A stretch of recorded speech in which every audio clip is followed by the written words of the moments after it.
નમસ્કાર નડિયાદ. મહત્વપૂર્ણ બાબત. હવે આ બાબતથી કેટલાય જણાને બરોબર મરચા લાગવાના છે. એક કહેવત છે, લોકો કહે છે કે મરચા ક્યારે લાગે કે જ્યારે સાચું બોલીએ ત્યારે લાગે. એ વાત તદ્દન સાચી છે. હવે અત્યારે હું જે બોલવા જઈ રહ્યો છું ને તે બિલકુલ સત્ય બાબત છે. એડીએમ શ્રી જેવી દેસાઈ શ્રીએ એક જાહેરનામું બહાર પાડ્યું છે કે 100 મીટરની ત્રિજ્યા, સરકારી ઓફિસની 100 મીટરની ત્રિજ્યાની અંદર કોઈ વચેટિયાએ, લેભાગુ તત્વોએ, એજન્ટોએ, છેતરપિંડી કરનારાઓએ પ્રવેશ કરવો નહીં, આવવું નહીં. બરાબર? સરકારી કચેરી એટલે એકલી જિલ્લા સેવા સદન ના થાય. જેટલી પણ સરકારી કચેરીઓ છે, જિલ્લા પંચાયત છે, તાલુકા પંચાયત છે, ખેડા જિલ્લાના તમામ પોલીસ સ્ટેશન છે, તમામ જે શૈક્ષણિક શિક્ષણ અધિકારીની ઓફિસ છે, તમામ બીજી ઓફિસો છે, નગરપાલિકા છે, બધું આવી જાય એમાં. કોઈ પણ ઓફિસ બાકી નહીં. પણ આપણા એ નડિયાદમાં તો કેવું છે કે આવા જાહેરનામાને તો આ વચેટિયાઓ છે ને ઘોળીને પી જાય છે પેલા ચાની અંદર. સિટી સર્વે ઓફિસમાં આખો દાડો વચેટિયાઓનો અવર જવર રહે છે. ત્યાંનો સિટી સર્વેનો સ્ટાફ પણ જાણે છે કે અહીંયા આગળ આખો દિવસ વચેટિયાઓ આવે છે, તો પણ તે લોકો એમને રોકતા નથી. ત્યાં જાહેરનામું પણ લગાવેલું નથી. કેટલી વખત હું એમને જઈને કહીને આવ્યો કે જાહેરનામું તમે મોટા અક્ષરોમાં લગાવો, જેથી કરીને જાહેર જનતાને વંચાય.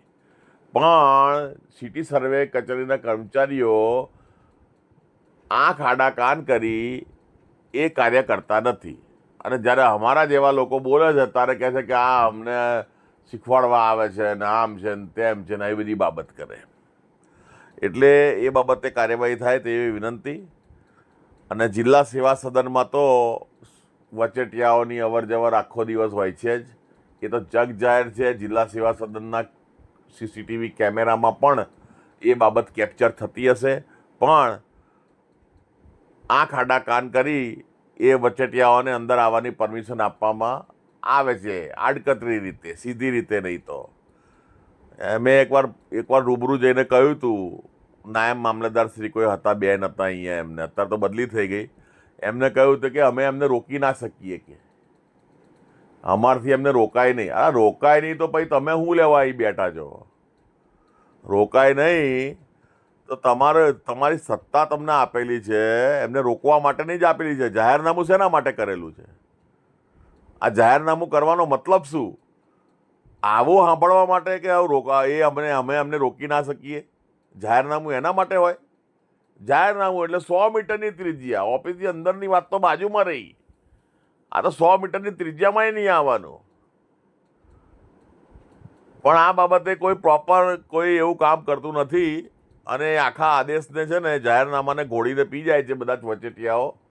અને આખો દાડો વચેટિયાઓ તમે જુઓ સીસીટીવી કેમેરામાં કે જે ડેલી મહિનામાં એકવાર આવે એ વચેટિયો ના કહેવાય. પણ જે ડેલી આવતા હોય, ડેલી તો કોઈને એવું કામ પડે નહીં ને પોતાના ઘરનું કામ, તો જે ડેલી આવતા હોય એ બધા વચેટિયા જ હોય, બીજું કોઈ ના હોય. અને સબ રજિસ્ટ્રાર કચેરીની બે રૂમોની અંદર આખો દિવસ 3 થી 4 જણા તો પરમેનન્ટ ત્યાં હોય છે. અને ઇન્ડેક્સની નકલો જે છે કઢાવવાનું કામ, ચલણ ભરવાનું કામ, એમાં છે ને બહુ મોટું કૌભાંડ થઈ રહ્યું છે. આ એ જે ચલણ ભરવાનું છે એ 330 રૂપિયા કે એની ફી હોય છે. હવે આ ખબર નહીં આવી ત્યાંથી બધું બારોબાર વહીવટ થઈ એટલે પેલું બજારમાં 400, 500માં કોઈ કરી આપે. અને એની અંદર દરેક ઇન્ડેક્સ ઉપર 50 રૂપિયા, 100 રૂપિયા કમિશન ખાય. કોણ ખાય એ હવે શોધવાનું કામ પ્રશાસનનું, મારું નહીં. મારું કામ જણાવવાનું. તમને અંગુલી નિર્દેશ કર્યો કે આ જગ્યાએ આવું થાય છે, બરોબર. બાકી કોણ કરે છે શું નહીં એ તપાસ તમારે કરવાની. હું કરવા જઈશ તો કહે છે કે સરકારી કામમાં બાધારૂપ થાય છે, બરોબર. એટલે હું કરતો નથી. તમારે જાતે જઈને કરો, જેને કરવી હોય એને, બરાબર છે. તો એ બાબતે યોગ્ય તપાસ કરો. એ ઇન્ડેક્સની નકલોમાં જે આજે જે આટલા બધા લોકો આવે છે રોજે રોજ સબ રજિસ્ટ્રાર કચેરીમાં, તો એ ઇન્ડેક્સની નકલો કઢાવવા માટે લોકો જાય છે ક્યાં? એ અંદરથી કોણ ને કઈ જગ્યાએ દિશા સૂચન આપવામાં આવે છે, તમામના તમામ મોબાઈલ જે નંબરો છે એ સાયબર સેલમાં આપવામાં આવે કે પાછલા 1 વર્ષ દરમિયાન એમને કેટલાને કોને ક્યારે ફોન કર્યા, ત્યારે બધું કૌભાંડ બહાર આવે. એ વગર તો ના જ આવે.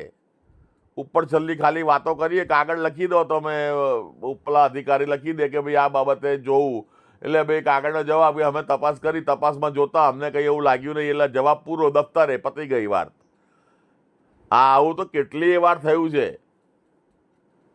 પણ યોગ્ય કોન્ક્રીટ કામ થયું નથી. જય હિન્દ, જય ભારત.